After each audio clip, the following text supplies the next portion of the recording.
Hey everyone, it's Sabrina. I am coming on to give some tips for shopping in Morocco. If you haven't checked out my Morocco haul, you should, because I put up some items that I got when I was there to just offer up some inspiration of things you can get if you're planning on traveling there.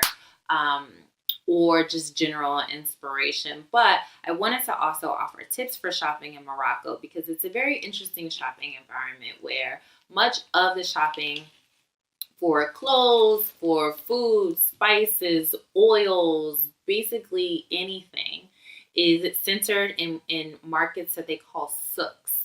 And the way that the markets are laid out, these are like ancient markets that have been around for hundreds of thousands of years.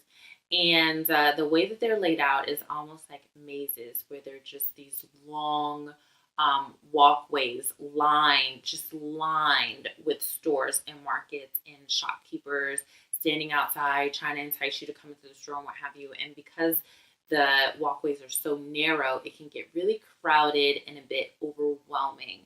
And if you've done any research on shopping in Marrakech or Fes, for example, you hear people talking about the sucks and how to navigate that experience. So all that to say, it's very different. It's a cultural experience and one that I definitely recommend.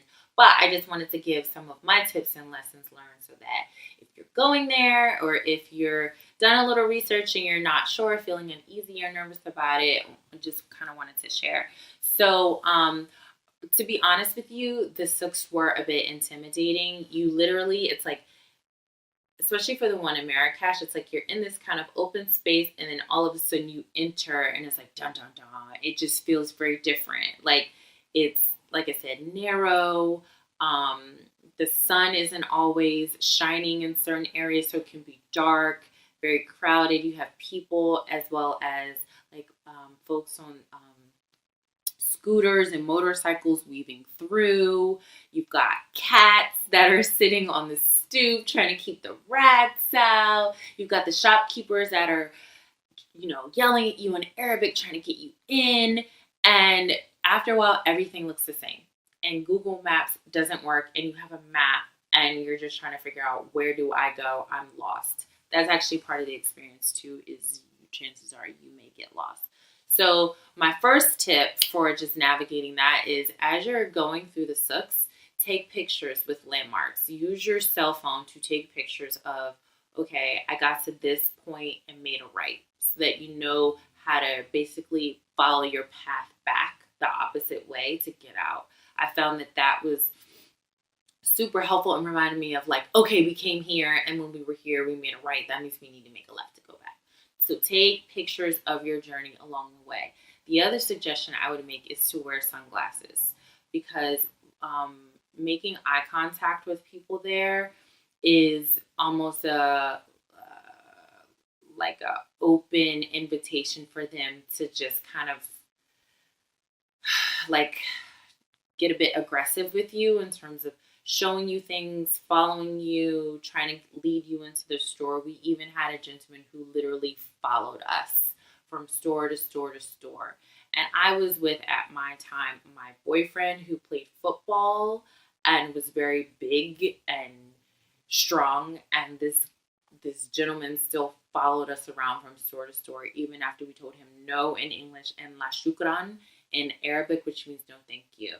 So try to, if you can, just wear dark sunglasses. That makes you a little more discreet and makes you, I think it just helps to provide like literally a barrier for people to and not feel like they can be too aggressive with you.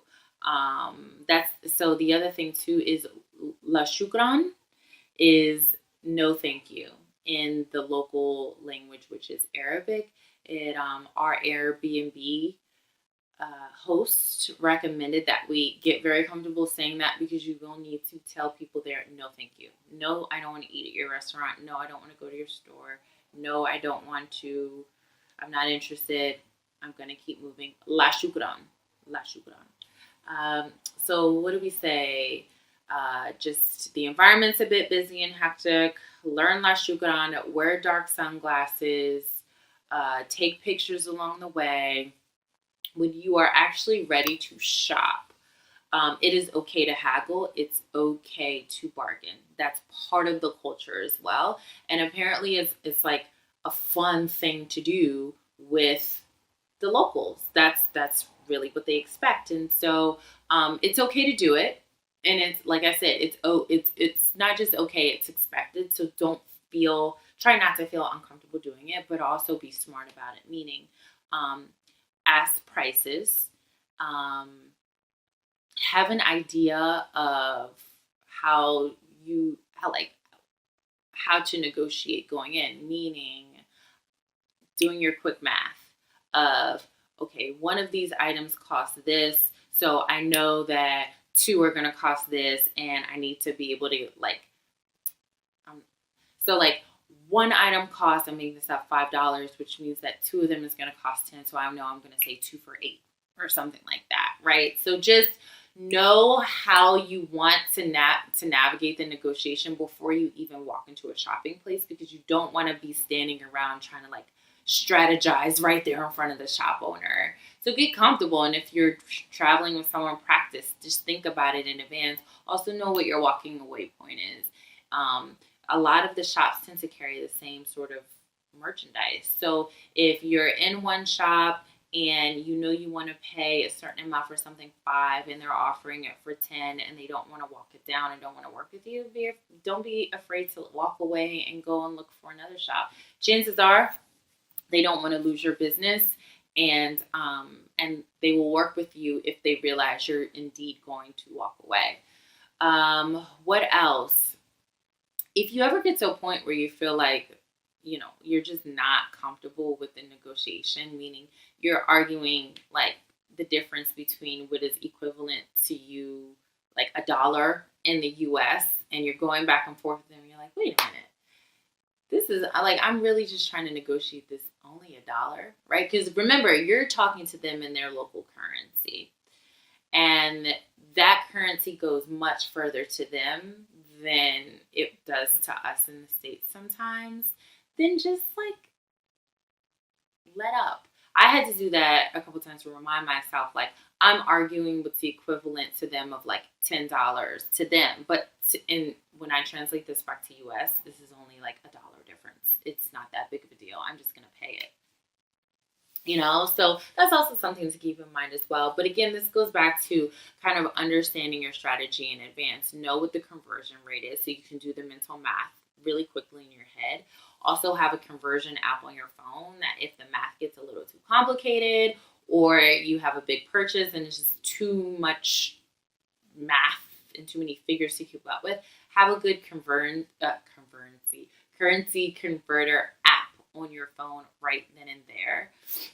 Also keep in mind, in Morocco, if you go into some of the more like well-established stores in the souks, they are used to dealing with tourists, and meaning they have a little more of a sophisticated process for like sending things back to the States. So in Morocco, for example, rugs and home goods are very popular souvenirs to get because they're beautifully made, typically handmade, really good fabrics and beautiful prints and things. And so, but they're hard to physically carry and take on an airplane. So you can get them shipped back. So keep that in mind as well. If there are items that you want to get that you can't easily pack and take with you in a suitcase, what your plan of attack is for getting those back home, and make sure you take that into consideration when you're talking to the shop owners and the other folks who work at the stores. Trying to think what else for navigating the souks. Yeah, just be confident. Because, again, like it's shopping in those souks is a very, I think, and I've traveled quite a bit, meaning I've gone to different markets and other things. And the ones in Morocco I found were the most intimidating, I think. So be confident. Be confident. And like I said, wear the glasses. It goes such a long way when people can't see your eyes. They don't really know what you're thinking, and they can't tap into that space. So you really do need a blockade to protect you physically and mentally. And just walk in there and no, la shukran, no, I'm not interested, or yes, I am. How much is this? I'll give you two for, I'll take two for this amount. No, okay, okay, I'm good. La shukran, and walk out. Or okay, thank you, and complete the purchase. Um, it's it's not rude. It's not rude to walk in there and be confident. And if you're not feeling a situation, to just move on. So anyway, that was a bit long-winded, a bit choppy, but hopefully those tips are helpful. I will put these in a more tangible, digestible format on my website too. But happy shopping. Morocco is a really special, magical place. And I thought that going to the souks, while intimidating, was also like an unforgettable, very interesting experience as well, and something you must do when you go to Morocco. So happy shopping. Don't forget all these great tips, and just go in prepared and confident and come back with lots of amazing things.